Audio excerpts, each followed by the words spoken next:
सभी को नमस्कार। आप सभी का स्वागत है। मैं पुरुषोत्तम पटेल हिंदी की कक्षा में।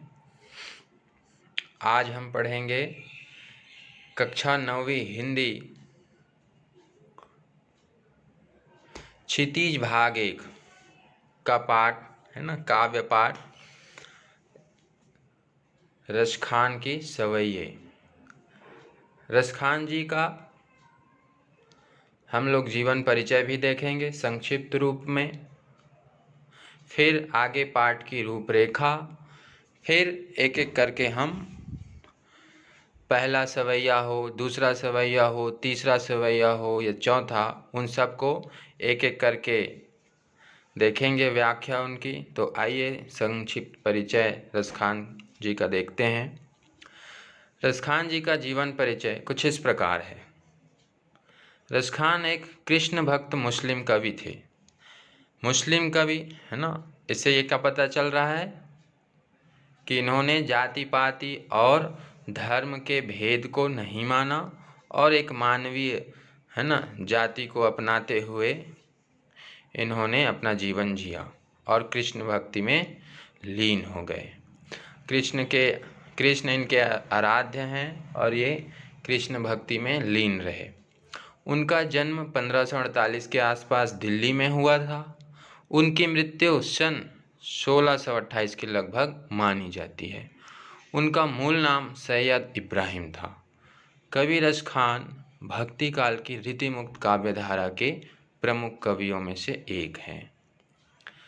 भक्ति काल में कृष्ण शाखा में अगर देखें तो मीरा, सूरदास हमें है ना प्रमुख रूप से दिखते ही हैं। इनके साथ में इनका नाम भी लिया जाता है। इतिहास में रसखान को रस की खान कहा गया है।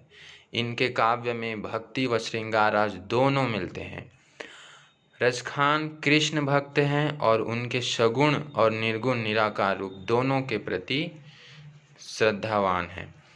उनके काव्य में कृष्ण के प्रति जो भक्ति भावना अथवा प्रेम है वह अत्यंत दुर्लभ है।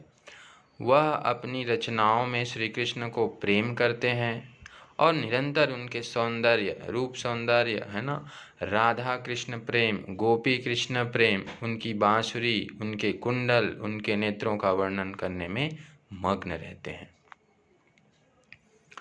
सुजान, रसखान एवं प्रेम वाटिका उनकी प्रमुख कृतियां हैं। उनकी रचनाओं का संग्रह रसखान रचनावली में मिलता है। एक साथ उनकी रचनाएं जो है वह मिल जाती है रसखान रचनावली में। कृष्ण भक्त कवियों में इनका स्थान प्रमुख है। इन्होंने ब्रज भाषा का काफ़ी सरस और मनोरम प्रयोग किया है, जिसमें कभी भी इन्होंने शब्दाडंबर नहीं किया और ना ही दिखता है। इन्होंने शब्दों का मायाजाल या शब्दों का निरर्थक प्रयोग, इस तरह की बातें ये नहीं किए हैं। वास्तविक रूप में ये हमेशा रहे और अपनी मूल स्वभाव में बात कही। रसखान के सवैये का सारांश या पाठ की रूपरेखा आइए हम देखते हैं। कुछ इस प्रकार है। इस पाठ में वर्णित सवैये में है ना कवि रसखान का ब्रजभूमि एवं कृष्ण के प्रति तीव्र अनुराग प्रकट हुआ है।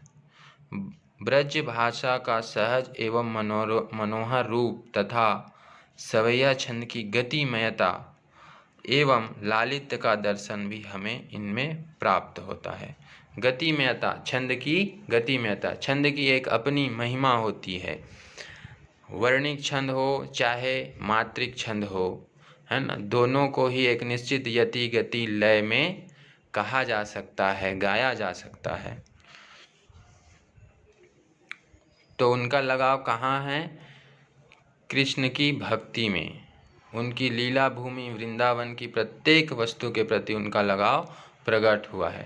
प्रथम सवैये में कवि कृष्ण के प्रति अपनी भक्ति का उदाहरण पेश करते हैं। उनका कहना है कि ईश्वर उन्हें चाहे मनुष्य बनाए या पशु, पक्षी या फिर पत्थर, इससे उन्हें कोई फर्क नहीं पड़ता। वो सिर्फ कृष्ण का साथ चाहते हैं। इस तरह हम रसखान के सवैये में कृष्ण के प्रति अपार प्रेम तथा भक्ति भाव को देख सकते हैं। अपने दूसरे सवैये में रसखान ने कृष्ण के ब्रज प्रेम का वर्णन किया है। वे ब्रज के खातिर संसार के सभी दुखों का त्याग कर सकते हैं। गोपियों के कृष्ण के प्रति अतुलनीय प्रेम को रसखान जी ने अपने तीसरे सवैये में दर्शाया गया है। उन्हें श्री कृष्ण की हर वस्तु से प्रेम है। गोपियाँ एवं स्वयं कृष्ण का रूप धारण कर लेना चाहती है ताकि वो कभी उनसे जुदा ना हो सके। अपने अंतिम सवैये में रसखान कृष्ण की मुरली की मधुर ध्वनि तथा गोपियों की विवशता का वर्णन करते हुए किस प्रकार गोपियाँ चाहकर भी कृष्ण को प्रेम किए बिना नहीं रह सकती, इस प्रकार उन्होंने वर्णन किया है। तो ये चार सवैये, चारों के हम प्रमुख बातें जान लिए। आइए अब एक एक करके हम देखते हैं। पहला सवैया में क्या है, दूसरे में क्या है और तीसरा चौथा। चलिए शुरुआत करते हैं। पहला सवैया। मानुष हों तो वहीं रस खानी, बसों ब्रज गोकुल गाँव के ग्वारन। जौं पशु हों तो कहाँ बस मेरो, चरों नित नंद की धेनु मझारन। पाहन हो तो वहीं गिरि को जो, कियो हरि छत्र पुरंदर धारन। जौ खग हो तो बसेरो करो मिली, कालंदी कुल कदम की डारन। पहला सवैया में कुछ इस प्रकार की बातें हैं और इस छंद को हम एक गति लय निश्चित कर सकते हैं और इसको गाया भी जा सकता है। वर्णिक छंद की एक अपनी महिमा है जो इस प्रकार है। देखिए, मानुष हों तो वहीं रस खानी, बसों ब्रज गोकुल गाँव के गवारन। जौ पशु हों तो कहाँ बस मेरो, चरों नित नंद की धेनु मझारन।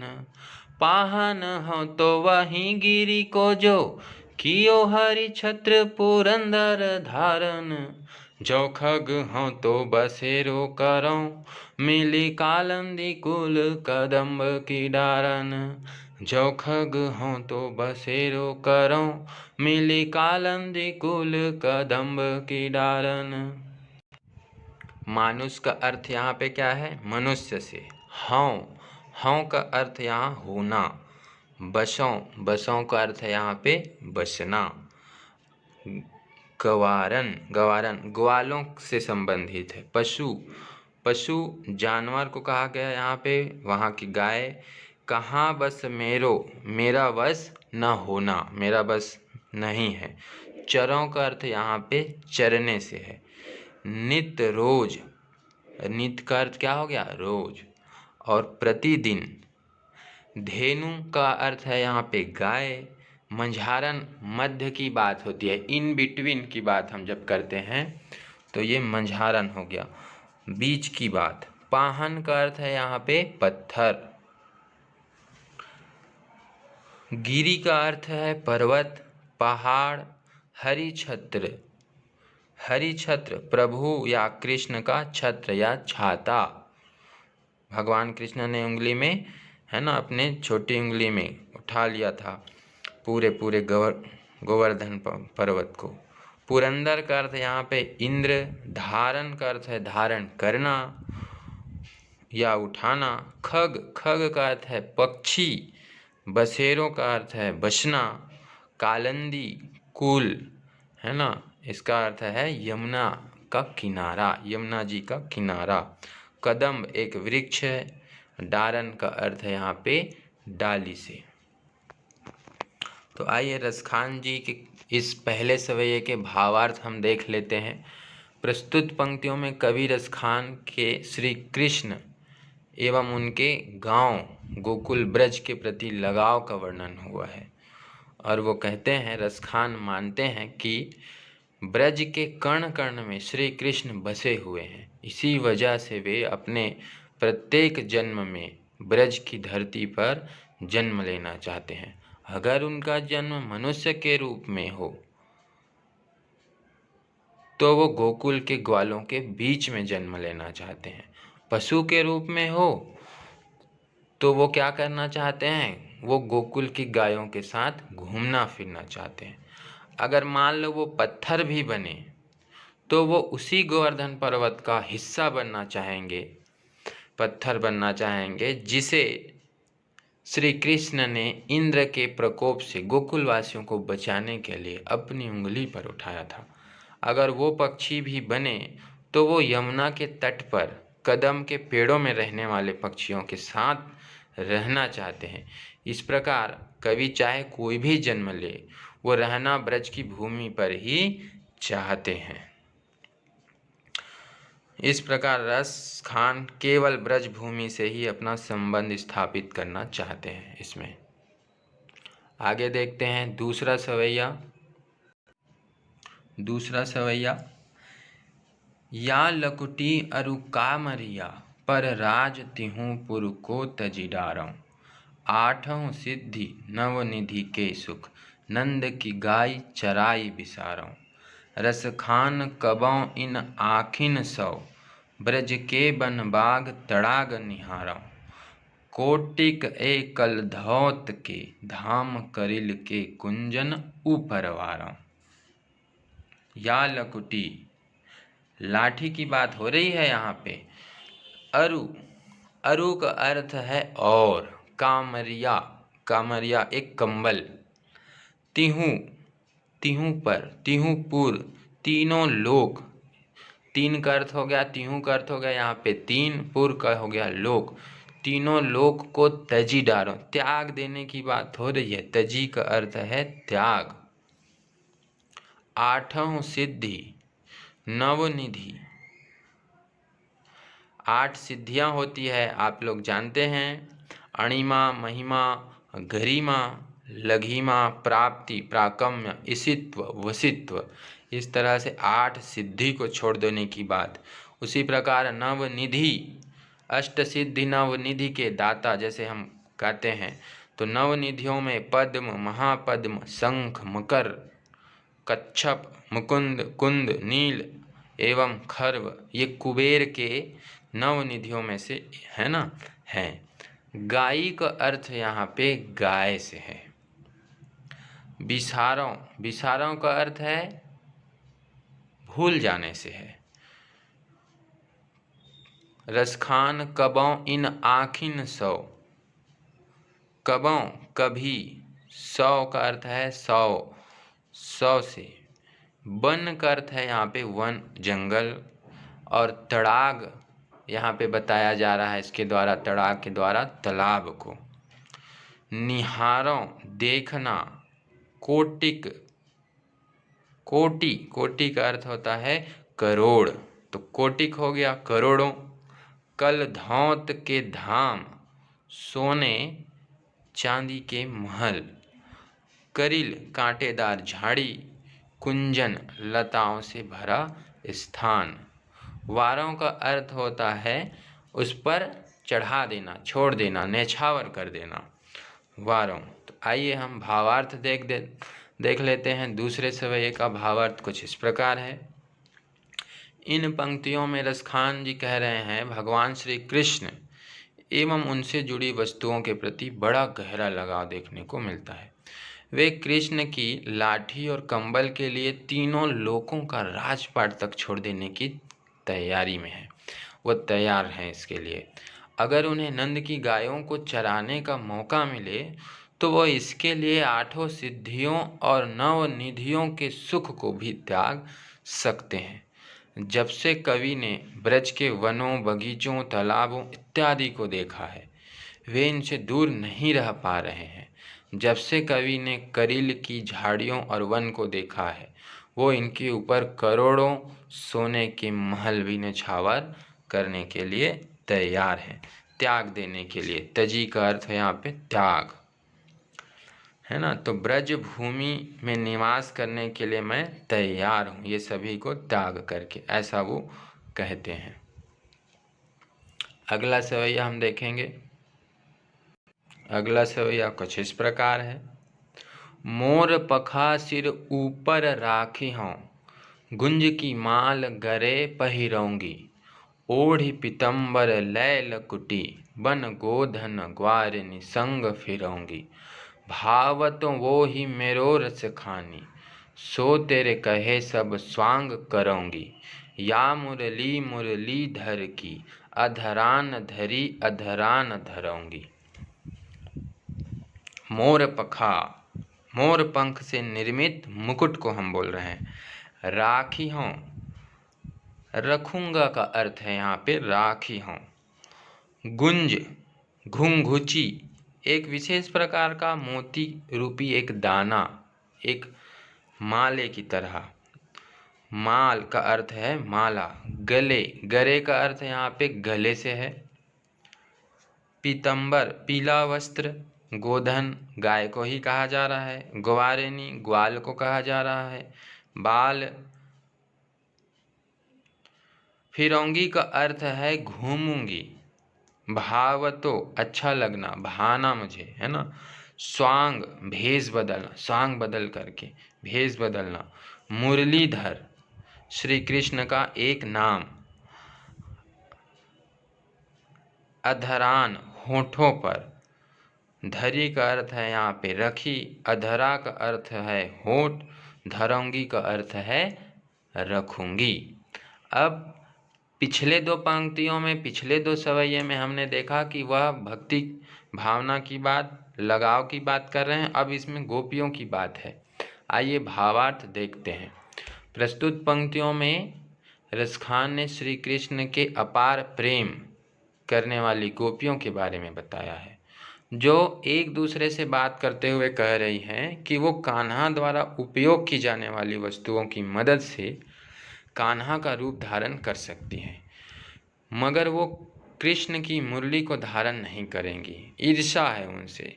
या गोपियाँ कह रही हैं कि वे अपने सिर पर श्री कृष्ण की तरह मोर पंख से बना मुकुट पहन लेंगी, अपने गले में कुंज की माला भी पहन लेंगी, उनके समान पीले वस्त्र पहन लेंगी और अपने हाथों में लाठी लेकर वन में ग्वालों के संग गाय चराएंगी। यहाँ पे क्या कहा जा रहा है? गोपी कह रही हैं कि कृष्ण हमारे मन को बहुत भाते हैं, इसलिए मैं तुम्हारे कहने पर ये सब कर लूँगी, मगर मुझे कृष्ण के होठों पर रखी हुई मुरली अपने होठों से लगाने के लिए मत बोलना, क्योंकि इसी मुरली की वजह से कृष्ण हमसे दूर हुए हैं। मुरली को हमेशा भगवान कृष्ण अपने पास रखते हैं, तो गोपियों को ईर्ष्या होती है मुरली से। गोपियों को लगता है कि श्री कृष्ण मुरली से बहुत प्रेम करते हैं और उसे हमेशा अपने होठों से लगाए रहते हैं, इसलिए वे मुरली को अपनी सौतन या सौत की तरह देखती हैं ईर्ष्या से। आइए अब अगले सवैये की ओर चलते हैं। अगला सवैया कुछ इस प्रकार है। काननी दय अंगुरी रहिबो, जब ही मुरली धुनि मंद बजहें। मोहनी तानन सोरस खानी, अटा चढ़ी गोदन गए हैं तो गए हैं। तेरी कहों सिगरे ब्रज लोगनी, कालहि कोउ कितनो समझे हैं।